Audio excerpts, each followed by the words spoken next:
मैं फिर से कह रहा हूं, मैं कह रहा हूं कि आपके 32 दांत दिखने वाले हैं। आज के बाद आप गरीबी से बाहर आने वाले हैं, कर्जे से बाहर आने वाले हैं, आप समस्याओं से बाहर आने वाले हैं। आपकी कितनी भी परेशानी की दीवार हो, आज गिरने वाली है यीशु मसीह के नाम में। जब मैं बोलता हूं तो पवित्र आत्मा काम करता है। मैं कह रहा हूं कि आज आपकी दीवार गिरेगी यीशु मसीह के नाम में।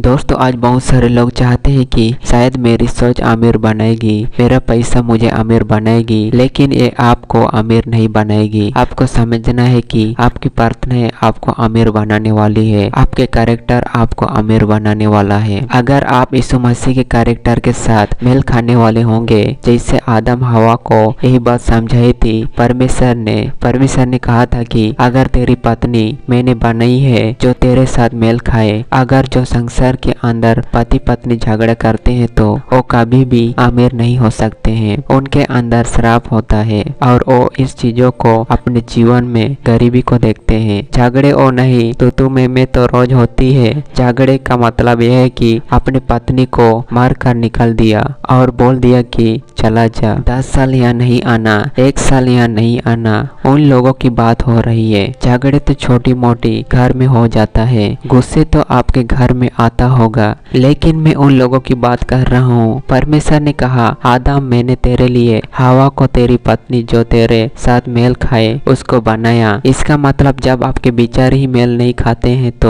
आप अमीर कैसे हो जाएंगे? आप एक ही नहीं है तो आप ब्लेस कैसे हो जाएंगे? पत्नी कह रहा है कि दुकान खोलनी है, आप कह रहे हैं दुकान नहीं खोलनी है। पत्नी कह रहा है कि चर्च जाना है, पति कह रहा है कि मैं तो फलनी जगह जाऊंगा, मैं तो बाबाओं के ऊपर विश्वास करता हूँ। मैं लेटा हुआ था और उसी समय मुझे पवित्र आत्मा ने कहा, हेलो करा शैतान करा के गड़बड़ करना चाहता है, उठ अपनी पत्नी के लिए दुआ कर। और मैं उसी समय उठा। मैंने कह रहा हूं कि मैं पूरी रात मैं कह रहा हूं पंजाब से मैं हीलिंग क्रूसेड करके आया था और मैं आपको बता रहा हूं कि मैं 2 बजे पहुंचा और 2 बजे मुझे मैं जैसे ही लेटा प्रभु ने मुझे उठा दिया और मैंने अपनी चीटियों के लिए, अपने परिवार के लिए, अपने लोगों के लिए प्रार्थना करना शुरू कर दिया। उसी समय मैंने अपनी पत्नी के लिए प्रार्थना किया और मैंने उसी समय परमेश्वर को कहा, मुझे बुद्धि दे परमेश्वर। तो परमेश्वर ने मुझे बुद्धि दिया। मैंने उसको 2000 का नोट दिया, हजार के नोट होते थे उस समय में। मैंने उसको 2000 दिए। मैंने कहा 1000 दिया, पता नहीं 2000 दिया, मेरे याद नहीं, लेकिन मैंने उसको जब दिया तो उसी समय मैंने कहा ये ले बाजार में जा।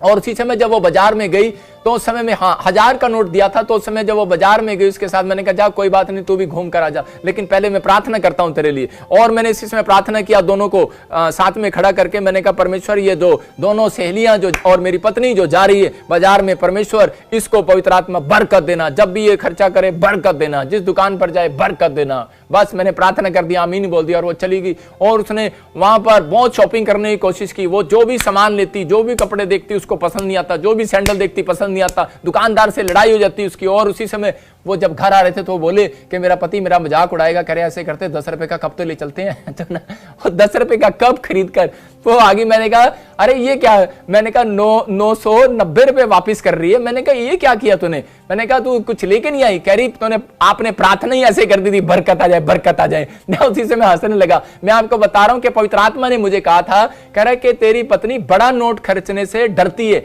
इसलिए गब्बी पत्नी मांगे तो उसको 10-10 के नोट नहीं देने, 100-100 के नोट नहीं देने, 500-500 के नोट नहीं देने, उसको सबसे बड़ा नोट देना कि बाजार में खर्चते हुए डरे। आज बहुत सारे विश्वासी ऐसे हैं वो बड़े नोट खर्चते हुए डरते हैं। मैं आपको बता रहा हूं कि जब वो बड़ी चीजें खर्चते हुए डरते हैं, जैसे आपके पास गोल्ड होता है और आप उसे बेचते हुए डरते हो, अगर आपकी जेब में पैसे होंगे तो आप फट से खर्च देंगे, लेकिन आप गोल्ड नहीं खर्च सकते। मैं आपको बता रहा हूं कि इसलिए कि अगर आपके पास पैसा पड़ा है तो आप सेव कर लो उसको। मैं फिर से बता रहा हूं कि आपको कुछ चीजों में सेव कर लो। परमेश्वर का आत्मा कह रहा है कि जब आपके पास पड़ा होता है तो आप खर्चा करते हैं, तो इसके लिए कह रहा है कि आपको सेविंग करना है, किसी भी चीज में आपको सेविंग करना है जिससे आपको प्रॉफिट हो। दोस्तों, मैं कहता हूँ कि आप आपस में मेल खाएं। इन दिनों में एक बात समझ जाना, अगर आप मसीह में एक जन हो तो आप प्रार्थना करना स्टार्ट कर दो कि परमेश्वर आपके पूरे घर को मसीह में लेके आए, क्योंकि परमेश्वर आशीष देना चाहता है। आर्थिक तंगी उन लोगों के जीवन में आती है जो लोग आलस करते हैं, परमेश्वर की आज्ञा को पालन नहीं करते हैं और परमेश्वर के वचनों को ठाठों में उड़ाते हैं। उन लोगों के जीवन में हमेशा गरीबी और प्रॉब्लम्स होती है। दोस्तों, बाइबल में नीति वचन 6 अध्याय 6 आयत में यहाँ लिखा है कि हे आलसी चींटियों के पास जा, उनके काम पर ध्यान दे और बुद्धिमान हो। इसलिए दोस्तों आप चींटियों से सीखे कि वो धूप में भी कैसे मेहनत करती है, वो हर समय कैसे परिश्रम करता है। इसलिए दोस्तों आप आलस का जीवन को छोड़कर प्रार्थना विनती में आगे बढ़े, मेहनत करते हुए परमेश्वर के वचनों में आगे बढ़े। परमेश्वर आप सबको आशीष दे।